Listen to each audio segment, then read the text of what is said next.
Boy, today we have everything in the world to look forward to. It is supposed to be a beautiful afternoon. It's supposed to warm up. It's still cold in the morning here, but it's supposed to go into the night, into the low 50s this afternoon. That gives us the chance, if we can do some maintenance this morning, maybe ride in the afternoon, or maybe Karen wants to work on a garden this afternoon. But we got a lot of choices, and that's all.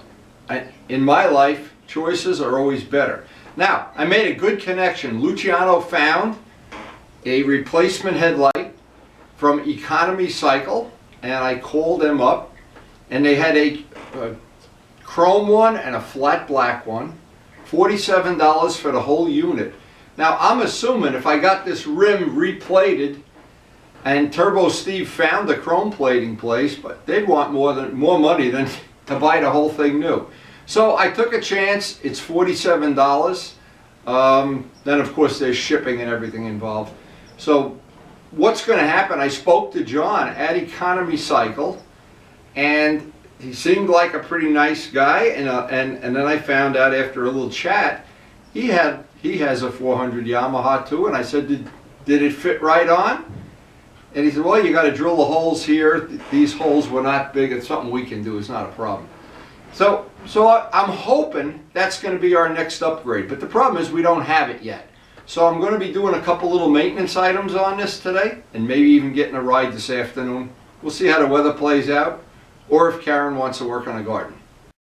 Now, supposedly the bulb that's in this replacement headlight is a brighter, I'm not sure. Since I don't ride at night, it doesn't even matter. But the point is, this was pretty pitted up. I polished, I ran tin foil on it, I did everything I could, and I really would like to have this piece. And I'm sure the replacement part is not going to be an exact fit. So on the replacement part, this is chrome, it'll look just fine. And I think, from speaking to John at Economy Cycle, he said the only thing you might have to do, and in fact will have to do, because these blinkers, the threads are bigger, is remount that hole a little bit. If that's the case, and fishing all the wires through the headlight, we know that in cold weather, doing that is a very delicate thing with the hair dryer. That would be my first choice. So that'll be a separate job. That'll be a job for a rainy day. Now, I always try to be meticulous about maintaining the bikes, looking for things, trying to get rid of scratches and dents and anything that makes the bike deteriorate in time, and try to keep all the maintenance things up, the oil changes, the tires. And it's a big job when you have a small collection like this. I can imagine when you have a big collection. And a funny thing is, if you do a little bit every day, and that's what I try to do, is find a little job. I make a priority list of what has to be done on the bikes. Try to get them all ready for the riding season, because that riding season is now sneaking up on us. It's actually going to be here sooner than later, I hope. And if it's we have to stay away from each other, well, we're just going to have to do that. We're going to have to figure it out, because I know everybody I've spoken to is itching to get riding. That is a funny thing. I spoke to John at Economy Cycle about the exhaust and getting it chromed, and he laughed. He said all the places down there are basically out of business that used to do that kind of stuff, and I understand why. The government has pretty much outlawed chrome plating up here, but Turbo Steve says he knows a place that's still in business, and I thought maybe we'd take one of these mufflers down to them and just see if they were up for an adventure of I would love to get these re-chromed, but I know in my heart of hearts that may not happen. I don't want to get my hopes up. And that's really why I like polishing my own parts, because I do it in-house. I don't have to deal with any chemicals. I don't have to deal with any people that may or may not be honest businessmen. I don't know. But when you do things in-house, you have a lot of control over it. And then the final product, if you're not happy with it, you have only yourself to blame. And we have a couple of details left to do on this. I haven't decided on this. There's 2 or 3 little things I still want to do. Haven't made a final decision on them yet, so that's going to get put on the back burner for now. So as I'm trying to plan the day out, I'm thinking on my priority list, one of the things I wanted to do, and I spoke to Luciano about this the other day. He's doing the same thing on his H1. he's getting all the maintenance done, so when the riding season starts, he's ready. He was cleaning carbs the other day when I called him. But anyway, one of the things I still want to do on this, I haven't decided whether today's the day I'm gonna do it yet. I want to pull the baffles out of this. Now this bike had, when I bought it, it had 7,000 miles. It's got 16.5 now, and one of the things I know, probably, I just say probably, that I'd be willing to bet the baffles have not been cleaned, because I haven't cleaned them. Now, for a good amount of time, I had the tune pipe exhausts on, so yeah, well, I don't know how many miles is on the baffles, but what happens, they have holes in there, they clog up, the little things get full of carbon, and I run more oil than stock, so that's probably going to be a greasy job when I start to do it. And I remember, this is a funny story, I always like to start off the day with a funny story. As a young kid, we used to go to the drags all the time. Island Dragway. Everybody had a two-stroke, an H1, an RD, almost everybody. And this was a true story. We would all screw around with those baffles and try cutting them and drilling holes and doing all these things. And what happened, the bikes never sounded. We wanted them to sound cool. They never sounded cool. They just got louder. And what would happen, we would always go to the drags, and as fate can have it, the guys that used to win usually had stock baffles in the pipes. That's a true story. Hungry this morning, guys? Are we hungry? I'm hungry too. I'm ready for my coffee, in fact. You guys gonna make me a cup of coffee? Well, I'm feeding you. What's wrong with this picture? Oh, it looks like it's going to be a beautiful day today. It has that look. So before I make a plan, there's always one thing that'll make that decision a lot easier. So I moved the bike around just to make it more convenient. I'm going to try to clean the baffles this morning. Now there's a couple of things. If I remember right, I haven't done this in many years, getting the screws out can be annoying as hell. Sometimes those things get frozen in there. You never do know. And especially if it hasn't been done. I haven't done it, and I've had the bike 7 or 8 years. But it's had various exhaust systems on it. It has not had these pipes on the whole time, that's for sure. But it'll be an interesting thing to see what those baffles look like. It'll bring back a good memory. So no matter what era of motorcycle that you favor, and I favor them all, that's why I try to have one bike from every 10-year period here, and it's worked out pretty well. So I have the whole, from myself, the history of motorcycling that I was involved with. I don't have any 1918 Indians or anything, because I wasn't born yet. And during what I call the heyday, my heyday, the whole thing was RD Yamahas. Some guys had Triumphs. Some guys had Nortons, Sportsters, but the biggest group of people, basically because we could afford to own them. Now actually just doing this job itself, wow, they are good and dirty. Actually just doing this job is bringing back a lot of memories. Things that got lost in the fire. Anyway, there's a little rubber plug under here, and then there's a screw that's always a little bit of a pain to get out. Let's see if we can get these out without too much of a problem. And by removing this, you get access to that screw that's in there. And I've always, if I remember right, it was a Phillips screw. I guess we're going to find out. I can't get my nose down in there. But I have a solution. It's a big Phillips screw. Oh, my memory is so good. But anyway, I feel like a dentist down here. So let's see if one of my screwdrivers, or if I need a bigger one. This.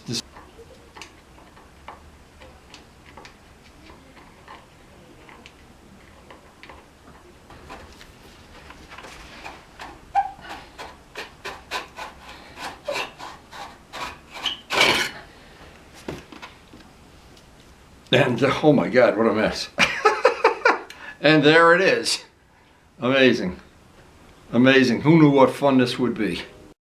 So one baffle out, it really has the look of it. Has not been maintained, but it's not terrible. Now in the past, I've seen my own bikes, in fact, where these things were all clogged up in. You can see how rough that is. We're going to take this down to the grindstone, the wire brush, try to clean a lot of that gringe off.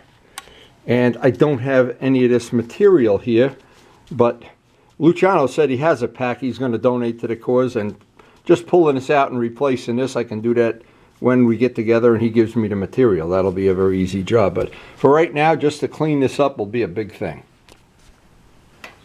Now, unless you're an old timer, you don't know this, you wouldn't have any reason to know this trick. What we have here is a magnet, because what happens when you unscrew this screw, it inevitably falls into the muffler, and there's no way you can get it without a magnet. So you try to find with the magnet where it is, pull it down to the hole, and the screw will come right out.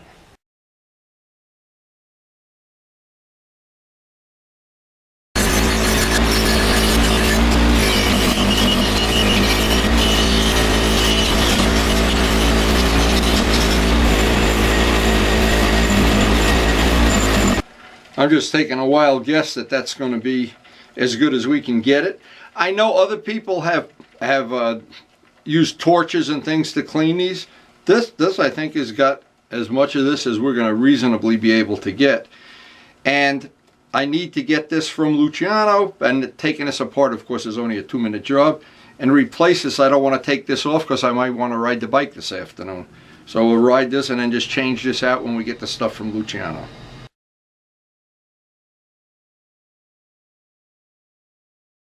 So there's a couple of old school tips that may be handy. The threads in here, of course, they line up with the hole in the muffler. So when you put this in, and it's hard to show this because we're down on the ground. I can't get a tripod down there or anything. But this is really something that's difficult to do, not impossible. The easy way, if you really are not up for a challenge, just take the mufflers off the bike. 2 bolts take the mufflers right off. But we want to do it the hard way. We want to make it labor intensive. So what we're going to do is, once I get this in what I think is the position, I can almost see the hole. I'm going to stick an ice pick through here to try to line everything up. Then I have a little trick for holding a screw on the end of the screwdriver, and I have to see if I still have the piece of tubing I had. I was doing this on one of the other jobs the other day, and I left it. I should have left it out, but of course I didn't. So between the ice pick being able to line that hole up, that helps you a lot. And then to get the little piece of tubing on the end, holding the bolt in place, because you've got to fish it through the muffler upside down, blind, and then turn it. It looks like it's real easy, and if you get frustrated, just take the muffler off the bike. I'm not sure we won't have to do that by the end of the day. But I do remember being younger and doing this and coming up with this idea, because we used to take the baffles out thinking it was going to make the bike quicker, and take these and drill the holes out and put holes here. And in the end, the stock baffles worked the best. Believe me, the engineers at Yamaha and at all 2-stroke things spent a lot of time figuring this out. Now, you might be thinking, well, yeah, you could just put those tuned pipes on the bike. Yes, it'll add some power at the top end. But boy, you trade away that whole street ability, that thing where it's fun to ride and it comes right off idle. You're always trading something away with any 2-stroke. But this, as a good compromise, if you're going to ride on the street and enjoy the ride, that I haven't found anything better than just don't touch the baffles. Now the trick is, with my bundle of old tubing, is to find a piece of tubing that, and I'm sure we have one, it's just I wasn't smart enough to leave it out. I want to get a press fit. That's a little too tight. But there's always something, and the reason I save the old tubes, a lot of times the end has, from being on a fitting, it's open just a little bit extra, and then that gives you that perfect fit. See? Now that's the thing. Now I have to get either put tape on a screwdriver or something so that will stay. And I know this is a magnetic screwdriver, but when you keep dropping a part into the muffler, it gets frustrating. This makes it just not easy, but a little bit more reasonable. And there's a lot of places in motorcycling where you have to get if you had those little octopus hands, it'd be fine. Now, I could also do this another way, and I wanted to show these ways because I'm pretty old school. And I'm not prone to buying the factory tool for $80 to tighten one bolt. So you can actually, because this tubing, being the diameter it is, it self-centers and it makes lining up the screw easy. A lot of times you don't even need the screwdriver. You can just turn this tubing and it'll hold the bolt just enough, get it started. Then you can run the screwdriver through and the tubing lines up the screwdriver for you. So that is a tip worth its weight in gold when you're working on old motorcycles and you don't want to buy those factory tools. Or take the mufflers off the bike. So it's a good idea, before you actually push this in, and I can try to do this from this side of the bike, is try to line up where that hole is by looking at the other baffle, and it's right about here. Just makes it a little bit easier. I can see there, we're right about there. Roughly, got our old little Harbor Freight light. Now, let's just see if we are lined up pretty close anyway. Now at some point in time, I'm going to need that ice pick to see if I've got it even close.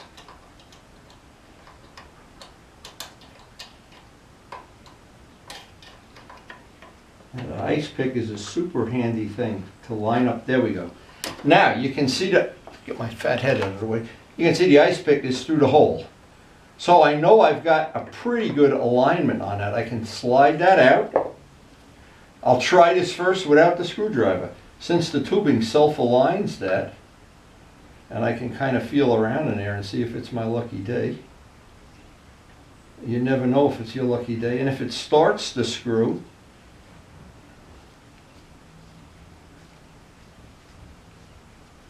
now at some point in time, the tubing, I can't turn it anymore with the tubing. But the screwdriver now will be self-aligned, and you can see how the tire and everything's in the way here.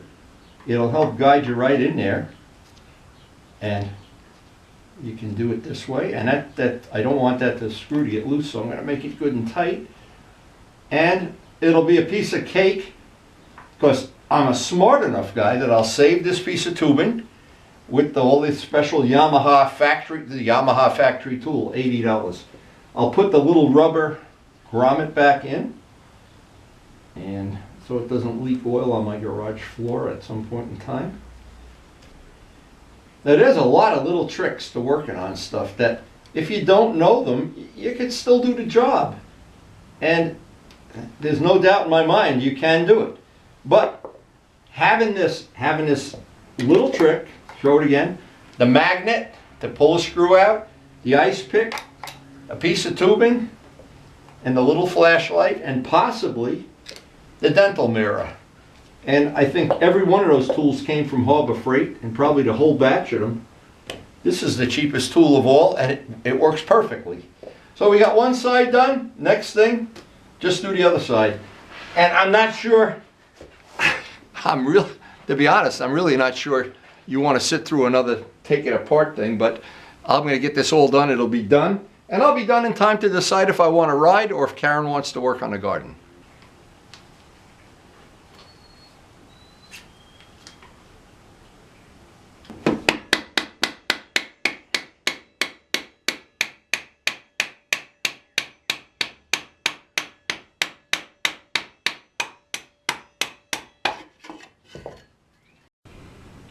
And this one looks a lot oilier and greasier than the other one. That's baked on. That's why that thing had to be hammered out. That's baked on, gooped on. So we were going to clean this up. It'll be better than new when I'm done with it. Yeah, that's definitely in need of our periodic maintenance. And I'm glad we're doing this before the summer rides.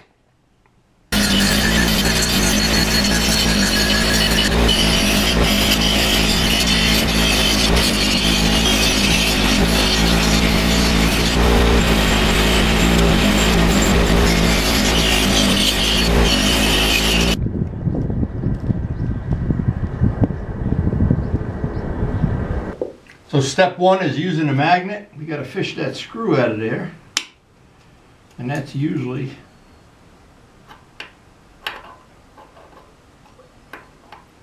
here, once the ice pick has that lined up. And this worked good on the other side. Let's hope it works on this side. But boy, you never know.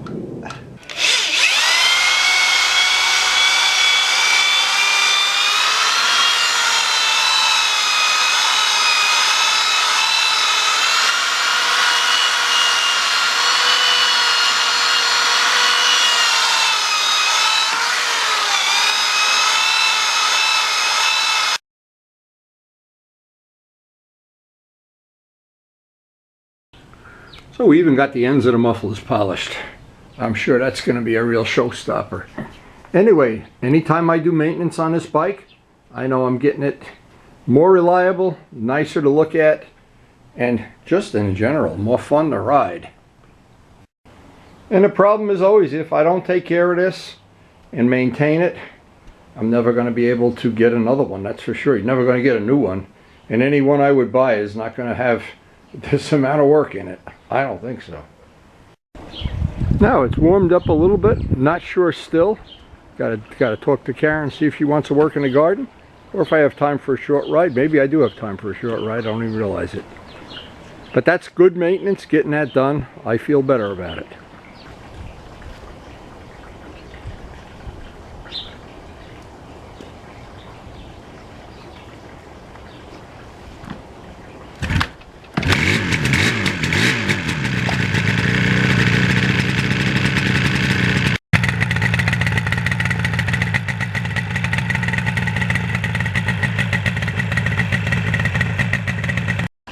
So the way to stay played out, we did some work in the garden, a couple hours, and it's still actually, I'm looking up at the wisteria. The wisteria is going to be pink purple very soon, and we're going to add, we've added some pots to our indoor garden, did some work out here, and trying to get the backyard ready for the upcoming season. Of course, some of our vegetables are growing already. We got this ready for, I don't know when we're going to be able to get to a garden center because we're still sequestered, but we still have a couple hours to go for a short ride, and that's what makes this all worthwhile. So this turned out to be quite a productive day. Look at all the pots now. These are new seeds.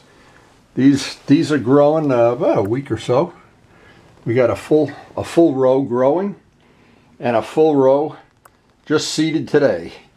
And I wish I could plant seeds and make RD400s grow. Now we're going to get time to have a short ride. It actually looks like it's clouding up. But as I always say, rain or shine, I'll take every ride I can get. Everyone.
Now back from the ride, and the fish were truly impressed with how well the RD is running.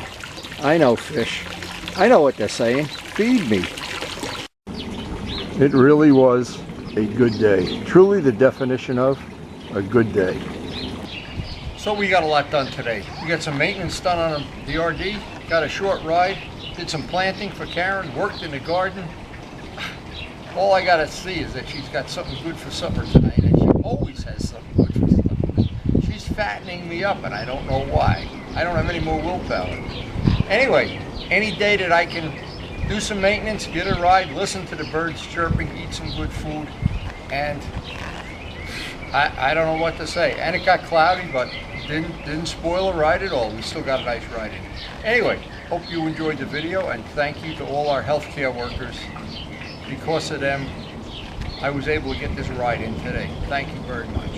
And again, I hope you enjoyed the video. Thanks for watching. Okay, baby, what's for supper tonight? I see rolls. This is beefy burger soup. Beefy burger soup. Does that mean I'm beefy and burgery or what? With yeast rolls. Yeast rolls, fresh yeast rolls. And beefy burger soup for those of us in quarantine. How appropriate.